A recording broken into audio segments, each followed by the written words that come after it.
Even your best friend would fear you if they saw the real you. Imagine how many times you were about to break your character, but you said no, they will not be able to handle it. The reality of you, your true desires, your motive, your opinions, your way of seeing the world, like how irritated you feel sometimes, the little mind games you play, the politeness, the charm you put on when needed. But don't feel guilty. This isn't just you. Every one of us does this. It's human nature. It's the price we pay to live in society. And let me tell you why this is important. Think about it for a second. What you think will happen if you take off your mask and be polite, kind, and helpful to others? What you think people will do? They will use you, drain you, and manipulate you for their own benefit. Not everyone, but enough of them. Enough to ruin you. And the mirror is always harsh. But here's the truth you must digest. Every one of us is wearing a costume, and there is nothing wrong about that. It only becomes a problem when the evil people use theirs to manipulate you, when you take their politeness, kindness, and charm as reality, when you believe them blindfold. Think about it. You know your own desires and motives, but others, you know nothing. For example, at your new job, you don't know if the person in front of you is going to be your friend or the worst enemy ever. That's why Robert Greene, in The Laws of Human Nature, says the most important skill you can develop is the ability to see through masks. Because only when you do, you can protect yourself. And in this video, I'll show you 3 decoding keys from Robert Greene's work.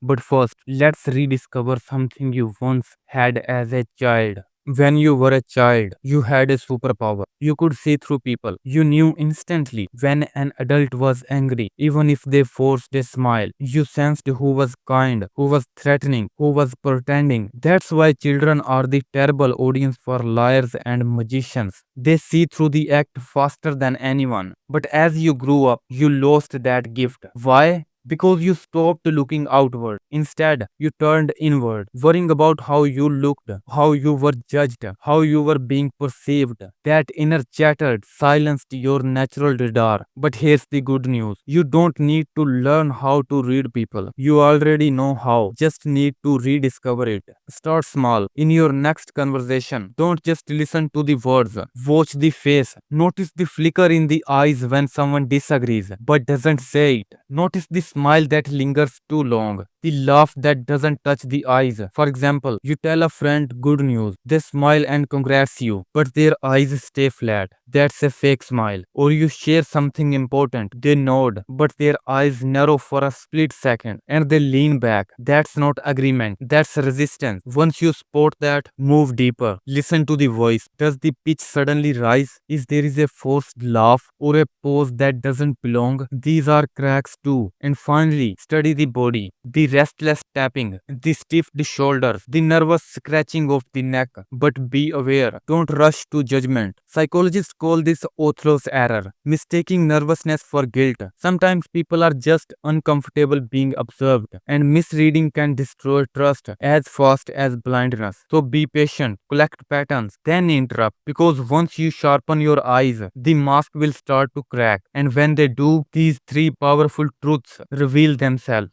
People rarely show their true self. On surface, they smile, nod, act polite, but underneath, they might be hiding envy, dislike, or hostility. And while the words can lie, the body betrays the truth. Eyes that squint for a moment, the lips pressed tight, feet pointing away, a smile that doesn't touch the eyes. For that, think of Richard Nixon in the 1960 presidential debate. On radio, he sounded fine, but on television, viewers saw the sweat, the dreading eyes, the forced smile. His mask slipped, and it cost him the election.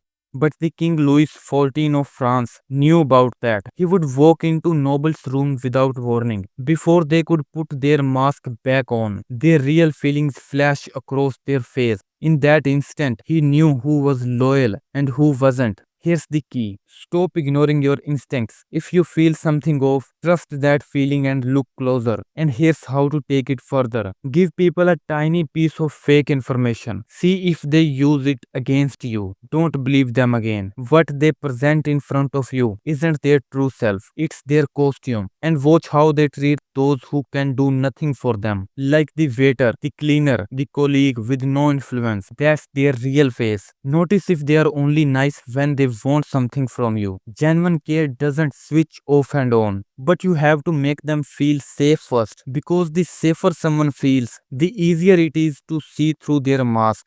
And that leads us to the second key.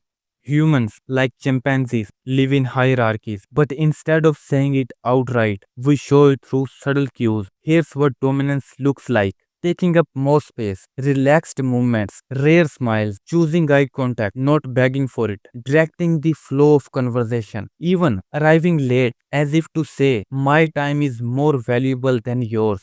Like Steve Jobs embodied this. He walked on stage slowly, spoke calmly, wore the same black turtleneck and jeans every time. He didn't need to impress you with noise. His presence said enough. But dominance can be fake, and when it is, the cracks show. The former president Nicolas Sarkozy loved to dominate the room with stare, backtab, interruptions. But Angela Merkel saw the truth. Under the table, his feet jiggled nervously. Merkel herself rarely raised her voice. She listened, spoke with control, and remained calm. Even when Putin tried to intimidate her with his dog, she didn't flinch. In that moment, Putin looked childish. Merkel looked powerful. That's the difference between loud dominance and quiet authority. But here's the danger. Some people try to cover their insecurity by pleasing everyone. Beware of those who need to be liked. They flatter, they agree with everyone, they avoid criticism at all costs. That's not strength, that's fear. True power doesn't chase approval, it stands firm, even if everyone else walks away. And remember, those with real upper hand never show their all cards. They don't need to approve their strength. Sometimes they even appear weak on purpose, because that's how they win. We want to believe people are good. We want to believe in promises, shortcuts, miracles. That's why the deceivers thrive. The first sign of deception is overacting, too much friendliness, too much laughter, too much charm. Lyndon Johnson used this constantly, hugging, laughing, acting like your best friend while calculating his next move. The second sign is overconviction, when people defend themselves too aggressively or play the victim too loudly. It's often a smokescreen. Reality is very messy and the lies are very polished. Like Brownie Madoff scammed 65 billion this way. When people doubted him, he doubled down with confidence. His story was too smooth. That's the giveaway. But remember, no deceiver can control their whole body. They can fake a smile, but the eyes stay cold. They can act calm, but the voice comes at a beat too late. They can look serious, but their hands tremble. The cracks always show. But not every lie is worth catching, like white lies, flattery, compliments, like you look good, keeps a society running. Hunt only the lies that matter, the one meant to steal your money, your trust, your time, your future. So let's put it all together now. First, people rarely show their true self. They smile, nod, act polite, but you don't know they might be hiding envy, dislike, or hostility. That's why you should focus on body. The eyes that squint for a moment, lips pressed tight, feet pointing away, a smile that doesn't touch the eyes. And second, we live in hierarchies. Instead of saying it outright, we show it through subtle cues of dominance, like taking up more space, relaxed movements, rare smiles, choosing eye contact, not begging for it. Third, the deceivers cannot control their whole body. They can fake a smile, but the eyes stay cold. They can act calm, but their voice comes a bit late. They can look serious, but their hands tremble. The cracks are always there. Every person you meet is wearing a mask. Behind it are desires, fear, insecurity, ambitions. Most of the time, the mask works, but if you can see the cracks in emotion, decode dominance and submission, and detect deception, then you will see people as they really are. And if you want to see someone's true character, do not listen what they say. Give them money or power. That's when the mask fell off. The world is not what it looks like. But if you can see through the mask, you will never be blind again.